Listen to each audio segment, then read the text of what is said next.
Dans cette séquence, il s'agit d'aborder la question du détail rapport au sol. Pourquoi nous étudions la notion de rapport au sol et pour préparer justement ce qui vient après, c'est-à-dire les réseaux, la notion de second œuvre.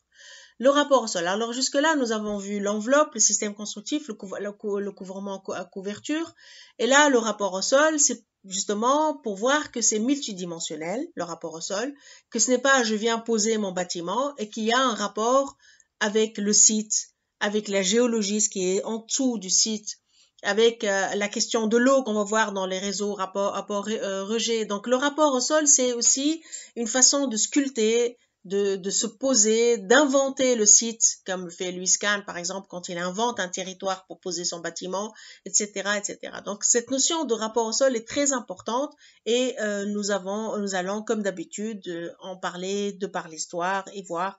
certaines références, certaines notions pour vous sensibiliser à cette notion. Donc, en effet, la notion de rapport au sol est multidimensionnelle. Elle peut être au niveau cartographique, elle peut être au niveau urbain, elle peut être au niveau du bâtiment, sa résistance des matériaux, sa topographie, sa géométrie, son emprise au sol, surélevé, encastré, imbriqué, etc. Ça peut être au niveau symbolique, sémiotique, comment une société ou une civilisation donnée pense son rapport au sol. On va voir comment.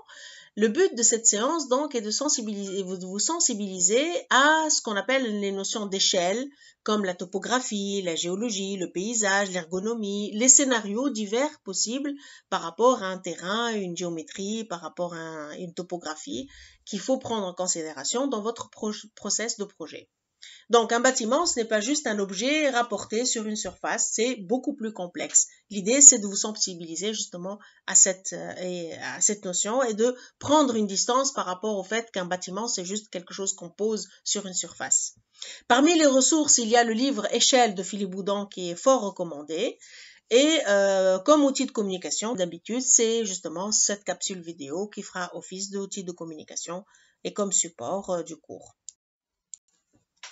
Le rapport au sol et la notion de seuil, c'est-à-dire comment on accède à un bâtiment, comment on accède à un lieu,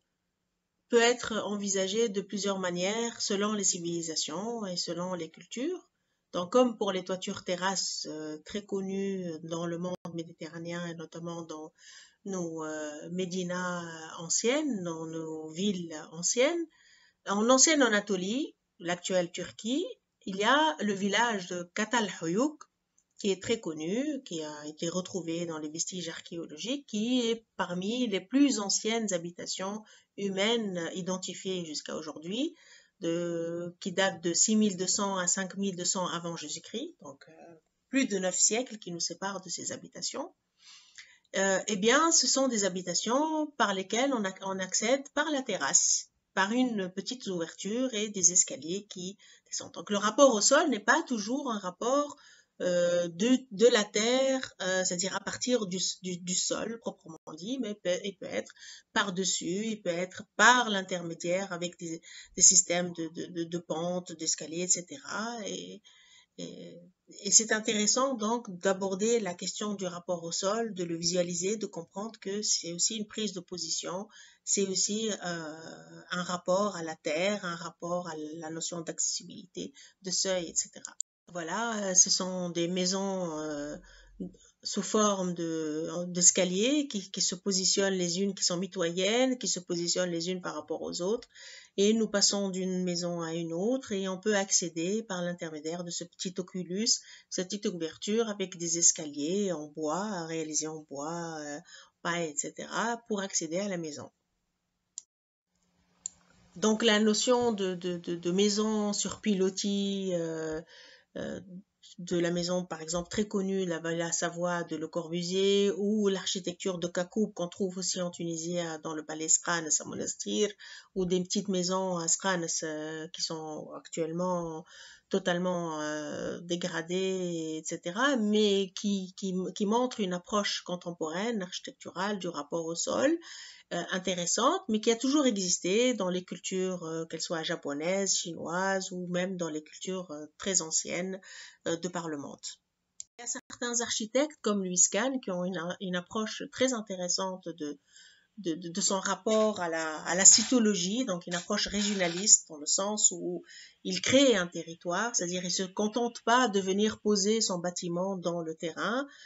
il crée son propre terrain dans le terrain, donc il sculpte son terrain et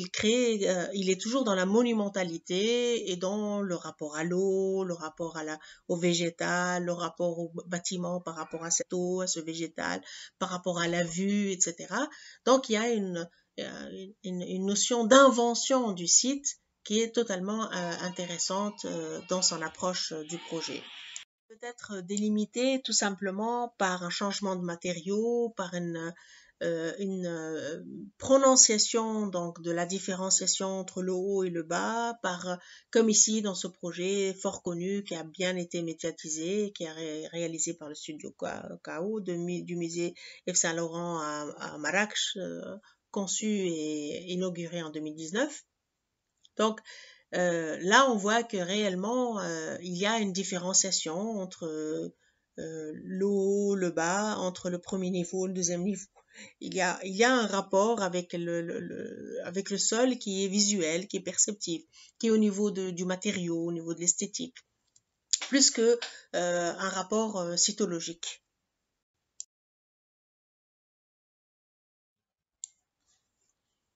Donc la question qui se pose, c'est est-ce que le seuil ou le rapport au sol, est-ce un dispositif, est-ce une forme, est-ce une géométrie, un lieu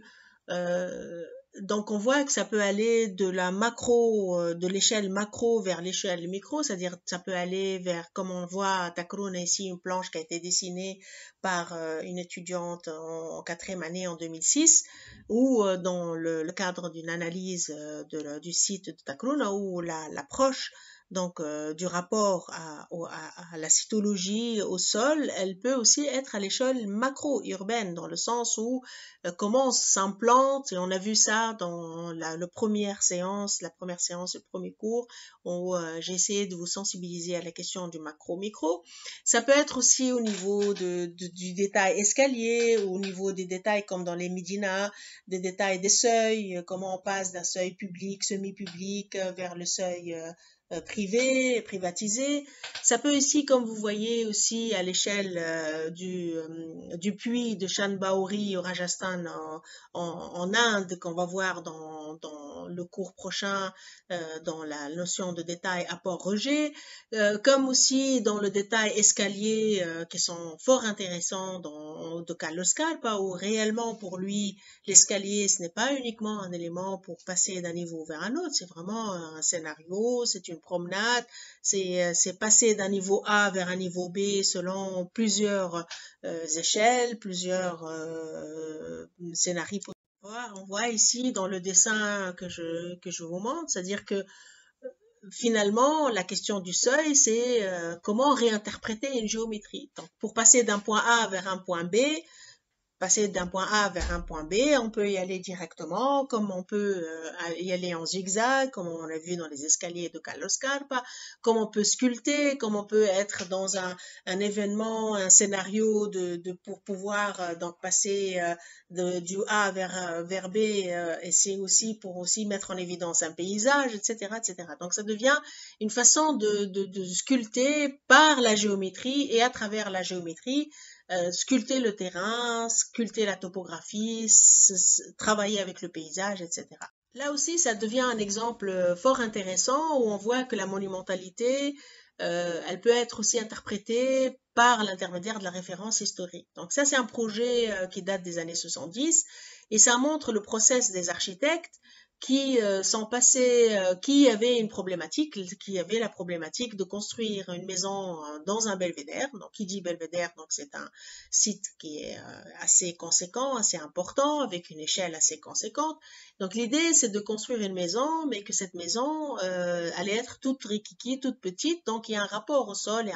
il y a un seuil à créer. Donc, cette problématique-là, on voit comment les architectes l'ont abordé selon plusieurs niveaux. Donc d'abord, retrouver la monumentalité en faisant référence à l'histoire et à la maison de Palladio où on retrouve une certaine monumentalité. Ensuite, passer du référentiel historique vers tout simplement cette échelle de pilastres, etc., pour ensuite donc avoir la possibilité d'accéder donc par l'étage supérieur et non pas accéder par l'étage inférieur pour justement être à l'échelle du belvédère. Donc c'est un process de projet qui est tout à fait intéressant pour les architectes de voir comment en fait quand on est dans le projet, comment on peut convoquer plusieurs niveaux. Il y a le niveau historique, il y a le niveau référentiel, il y a le niveau échelle réelle du terrain, etc., etc. Donc justement, ce dessin, c'est pour montrer cette problématique, cette dichotomie entre un belvédère avec un petit bâtiment rikiki et comment les architectes ont su, à travers un travail sur la question du rapport au sol, du seuil, tout de même, même si le bâtiment est une petite échelle, une échelle de 200 mètres carrés ou de 300 mètres carrés, ça reste toujours très petit par rapport au belvédère, mais le fait d'avoir fait un accès comme une sorte de plateforme, comme une sorte d'un aqueduc ou pour accéder par la terrasse a donné une monumentalité, une échelle différente au bâtiment et donc par rapport aussi à son environnement immédiat. Donc la question du seuil et la question de ce rapport au sol est une question très importante pour les architectes pour fabriquer, pour penser le lieu dans lequel ils implantent leur projet.